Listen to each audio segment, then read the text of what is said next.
I want to talk to you today about something that doesn't get talked about enough. That season of life when everything seems to be going wrong at the same time.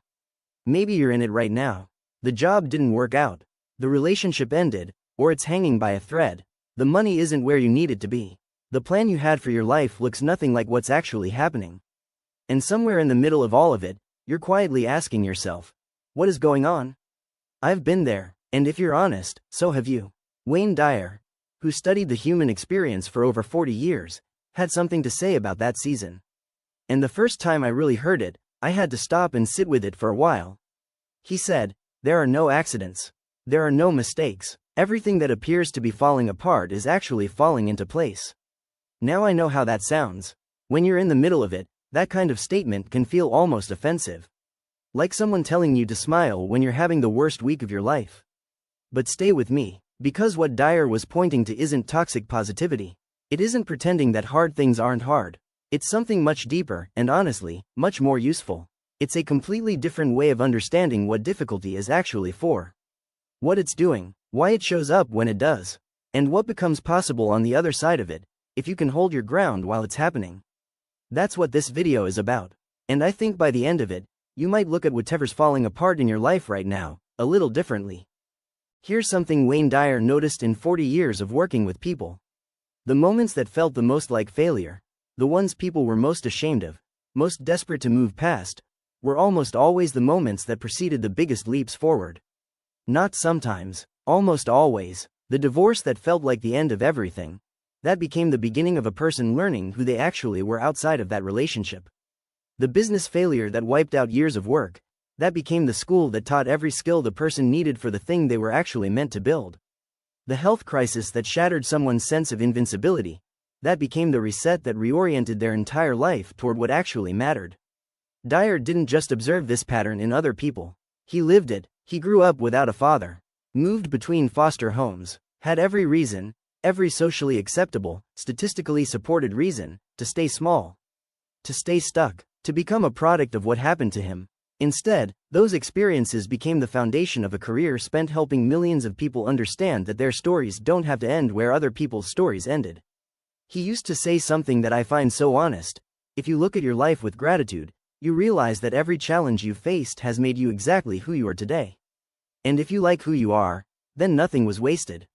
That's the pattern. Breakdown before breakthrough, not as a guarantee, not as a promise that everything will be fine, but as a recognition that difficulty and growth are not opposites. They are, more often than not, the same thing, just seen from different angles. Wayne Dyer had a metaphor he came back to again and again. And the more I sit with it, the more I think it's one of the most honest descriptions of what real transformation actually feels like from the inside. The caterpillar and the cocoon. Here's what most people know. Caterpillar goes in, butterfly comes out. Beautiful, inspiring, clean metaphor for change. Here's what most people don't know. What happens inside the cocoon is not a gentle transformation.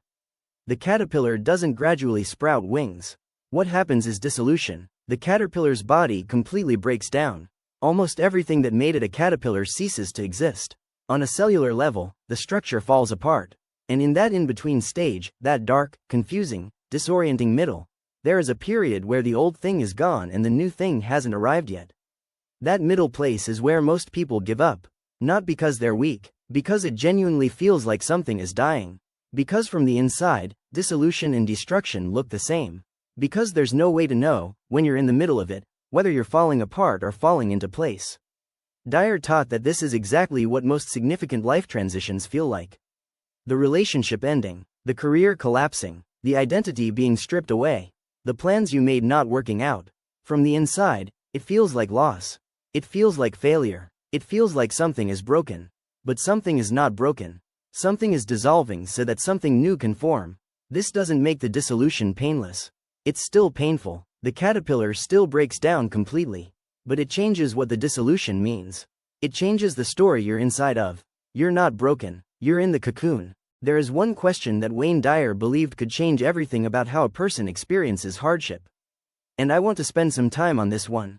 Because it's simple, but it's not easy. And the difference between knowing it and actually using it is enormous. The question is this: what is this preparing me for? Not, why is this happening to me? Not, What did I do wrong to deserve this? Not, when will this be over? What is this preparing me for? Here's why that question is so different. When you ask, why is this happening to me? You position yourself as the subject of something being done to you. You're passive. You're a recipient of bad luck or bad circumstance. That question has no productive answer.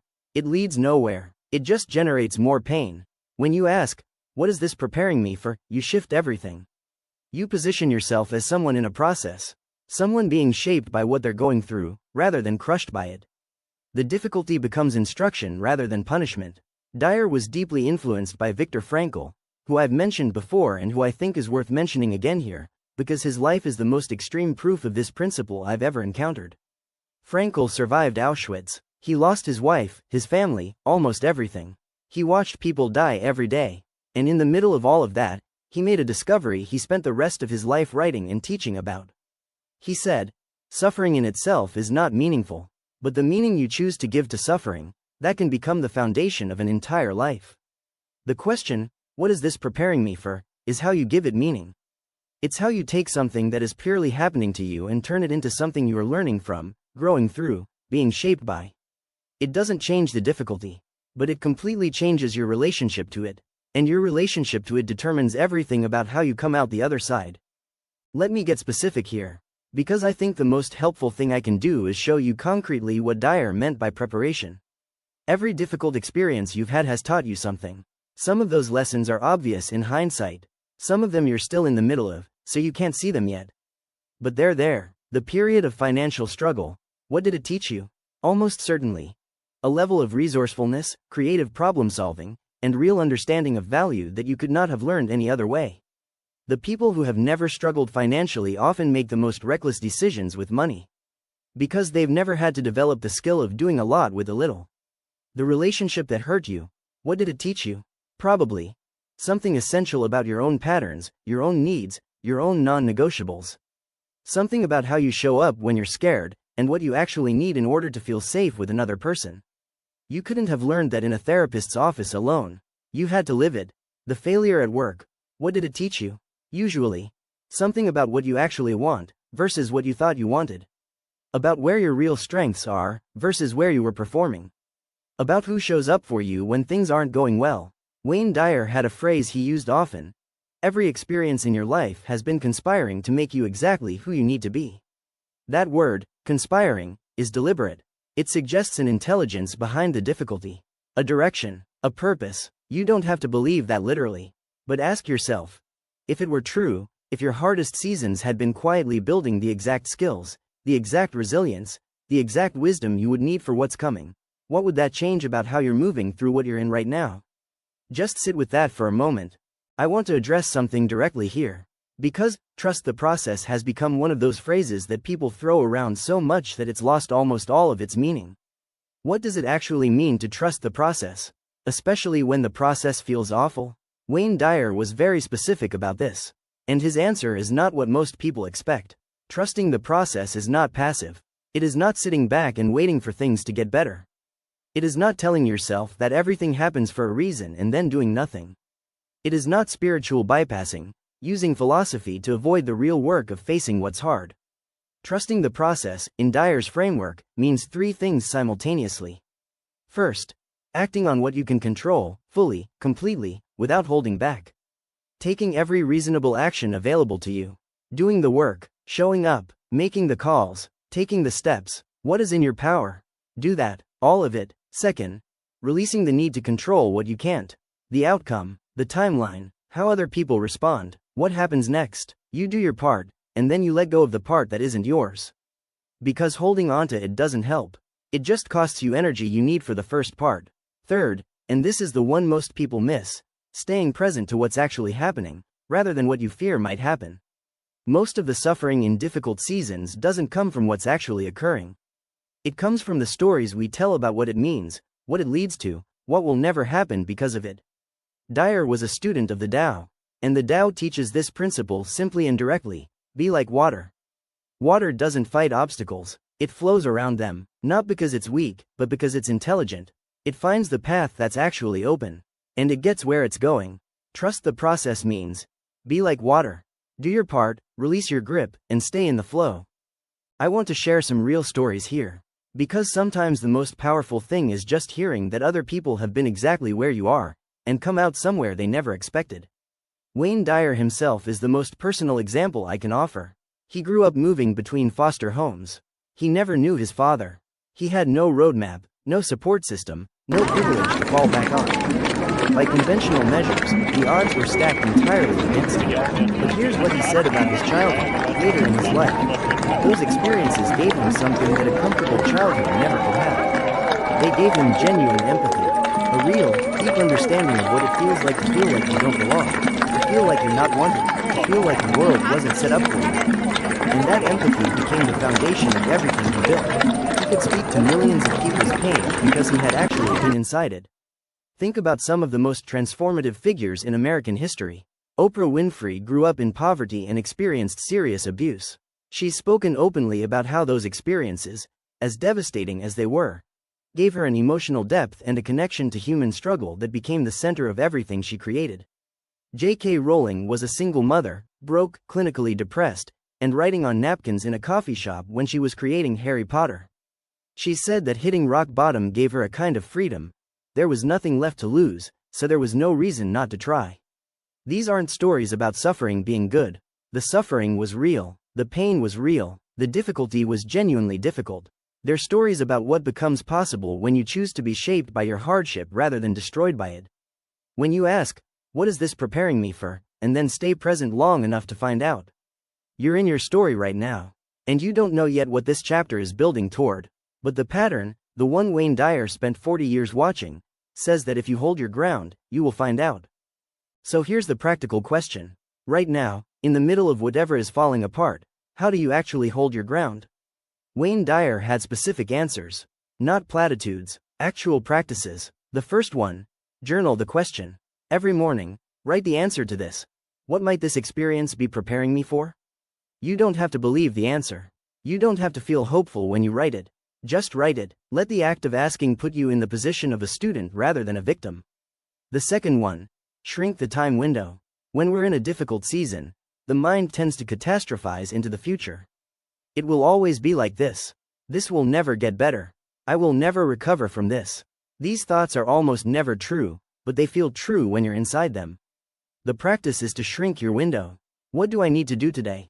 Just today, not next month, not next year. Today. What's in front of me right now? The third one. Find one thing that got better. Not to minimize what's hard, but to train your brain to notice that difficulty and improvement are coexisting. Something, even one small thing, is better than it was. Find it, name it, write it down, because the brain that can find one improvement can find two. And the brain that notices improvement begins to expect it. These aren't magic, they don't make hard things easy, but they keep you moving. And moving, even slowly, even imperfectly, is how you get through the cocoon. I want to close with something personal that Wayne Dyer said in the last years of his life. He was diagnosed with leukemia in 2009. He was in his late 60s. He had built an extraordinary life. And then, cancer. People asked him how he was dealing with it. And his answer, every time, was some version of this. Everything in my life has prepared me for exactly this moment. Including this. He wasn't pretending to be okay with it. He wasn't performing peace, but he genuinely believed, based on 40 years of watching his own life unfold, that nothing had been wasted. That every hard season had made him more capable, more compassionate, more rooted. And that this season would too. He wrote 3 more books after his diagnosis. He gave hundreds more talks. He spent 6 more years doing the work he believed he was here to do. And by all accounts, those years were among the most meaningful of his entire life. Not despite the cancer. Not in spite of what was falling apart. Because of the clarity it brought. Because of the priorities it revealed. Because of who it asked him to be. Nothing in your life is wasted. Not the failure. Not the loss. Not the season that felt like it was breaking you. Everything, is building something. You just have to stay long enough to see what. Let me bring it home. If you're in a hard season right now, if something in your life is falling apart and you came to this video looking for something to hold on to, I want to give you this. Wayne Dyer spent 40 years watching people go through exactly what you're going through. And the conclusion he reached, over and over, was not that life is fair or that hard things don't happen or that it all works out in a tidy way. His conclusion was simpler and more honest than that. He said, The experiences that break you open are almost always the ones that let the light in. Not that suffering is good. Not that you should be grateful for pain. But that something in you, something deep, something real, gets access to air and light and growth through the cracks that difficulty creates. The caterpillar has to completely dissolve before the butterfly can form. The seed has to break open before the tree can grow. And you, in this hard season, in this place that feels like things are falling apart, you might be exactly where you need to be. Not where you want to be. Not where you plan to be. But where the next version of you is being built. Here's what I want you to do right now. Just one thing. Ask yourself honestly, and maybe write the answer down. What is this season of my life preparing me for? Not what is it taking from me. Not what has gone wrong. What is it preparing me for? Sit with that. Come back to it. Let it be a question you live inside of for a while. Because Wayne Dyer believed, and I believe, that if you stay with that question long enough, your life will start to answer it. If this video gave you something today, hit subscribe. I'm putting out more content like this every week. Lessons from Wayne Dyer that go deeper than the surface stuff. Real ideas for real life. Hit the like button if something here landed for you. It genuinely helps more people find this content. And leave a comment below. Tell me what season of life you're in. I read every single one. And sometimes just writing it down is the beginning of something shifting. Turn on notifications so you don't miss what's coming next. I'll see you soon. Don't die with your music still in you. Before you go, if any part of this video made you stop and think, that's not an accident.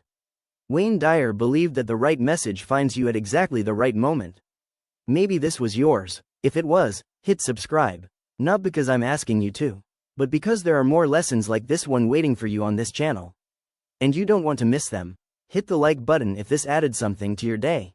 It takes 1 second and it helps more people find this content. People who might need it just as much as you did. And turn on notifications, so the next lesson shows up before life gets in the way. I'll see you in the next one. Don't die with your music still in you.